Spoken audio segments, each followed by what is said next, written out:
Friends, ये है part 2 of friction.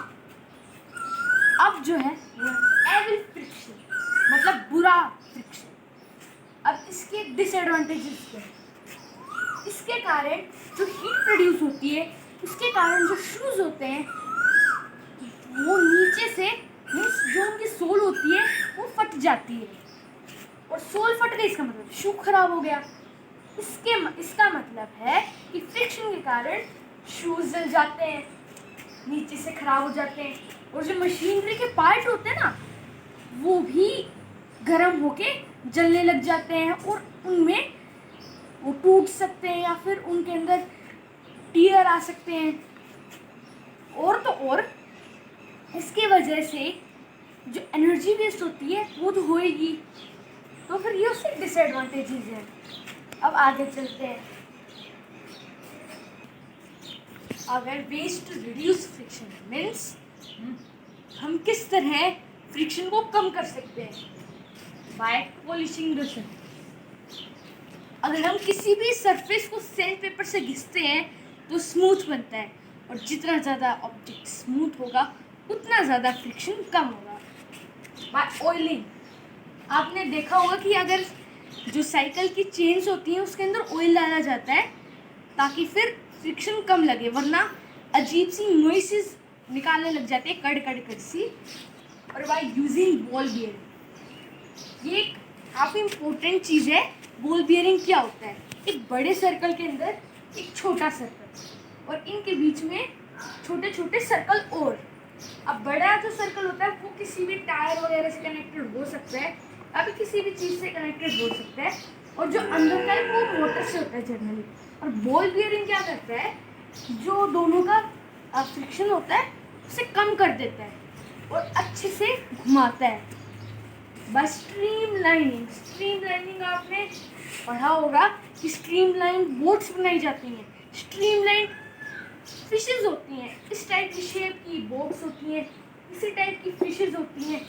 आपने व्हेल देखी होगी, तो फिर ऐसे आगे से फिर ये कुछ पीछे से पूंछ निकल जाती हैं, इस टाइप से ही होती है फिशेस की जो स्ट्रक्चर होता है। और तो और जो स्ट्रीमलाइनिंग है वो किस लिए होता है, अब मैं आपको बताता हूँ।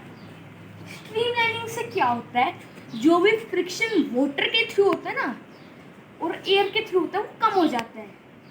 जो फ्रिक्शन वाटर किसी भी ऑब्जेक्ट पर लगाता है जब वो मोशन में होता है उसे वाटर फ्रिक्शन कहते हैं, और जो भी फ्रिक्शन एयर के थ्रू लगता है जब कोई भी चीज़ मूव करती है उसे एयर फ्रिक्शन कहते हैं। तो फिर जब भी एयर ये मोटर होगा तो इधर आया तो ऐसे साइड में से निकल जाएगा, तो फिर फ्रिक्शन कम हो जाएगा। अब वाटर ऑब्जेक्ट पर फ्रिक्शन लगा रहा है और ऑब्जेक्ट भी वाटर पर फ्रिक्शन लगाता है। ऐसा लिक्विड जो कि ऑब्जेक्ट से स्टिक होता है फ्रिक्शन के कारण, मतलब अब वाटर के ऊपर भी फ्रिक्शन, जिस लिक्विड के ऊपर फ्रिक्शन लगता है उसे विस्कस लिक्विड कहते हैं, और जिस कारण वो चिपकता है उसे विस्कोसिटी कहते हैं, उसे विस्कोसिटी बोलते हैं। विस्कोसिटी जितनी ज़्यादा होगी किसी भी ऑब्जेक्ट की उतना ज़्यादा पानी चिपकेगा। अगर जैसे कोई भी अगर इधर कंटेनर ले लिया मैंने, उसके अंदर पानी है, पानी की कुछ बूंदे हैं, अगर हम उसे एकदम उल्टा करते हैं तो वो साइडों में चिपक जाती है, वो होता है विस्कस फ्रिक्शन, विस्कोस फ्रिक्शन।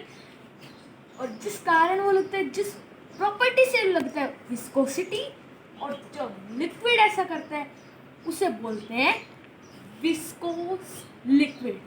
जैसे अब मरकरी है वो विस्कोस लिक्विड, वो एक आइडियल विस्कोस लिक्विड नहीं होता है, वो बहुत ज़्यादा स्लिपरी होता है, इसलिए वो बहुत कम चिपकता है, उसकी विस्कोसिटी बहुत कम होती है। तो फिर अब आगे चलते हैं वेज टू रिड्यूस फ्रिक्शन। अब ये लास्ट टॉपिक है, उसके बाद में ये फ्रिक्शन का पूरा टॉपिक कंप्लीट हो जाएगा। Ways to reduce and increase friction last topic है, तो अब इस लास्ट टॉपिक को कंप्लीट करते हैं by making the surface rough. How to increase friction को कैसे बढ़ा सकते हैं? By making the surface rough. अगर कोई भी सरफेस है जो कि स्मूथ है, उसका जो फ्रिक्शन होगा वो काफ़ी कम होगा, और अगर रफ है तो उसका जो फ्रिक्शन होगा ज़्यादा होगा। तो फिर सरफेस को रफ बनाने से हम फ्रिक्शन को बढ़ा सकते हैं। और बाय मेकिंग ग्रूव्स मतलब धारियाँ, मीन्स छोटे छोटे कटर्स से बनाए हुए छोटे छोटे स्ट्राइप्स। जैसे अगर मान लो ये टायर है तो इसके ऊपर जिगजैग स्ट्राइप्स होती हैं जो कि फ्रिक्शन को बढ़ाने में मदद करती हैं। इससे क्या होता है, जो फ्रिक्शन है वो इंक्रीज हो जाता है। Thank you and have a nice day ahead. Like share and subscribe. अगर आपको कुछ भी नया जानने के लिए मिला हो तो लाइक शेयर और सब्सक्राइब जरूर करना, और पार्ट 1 आपको चैनल के अंदर दिख जाएगा। Thank you.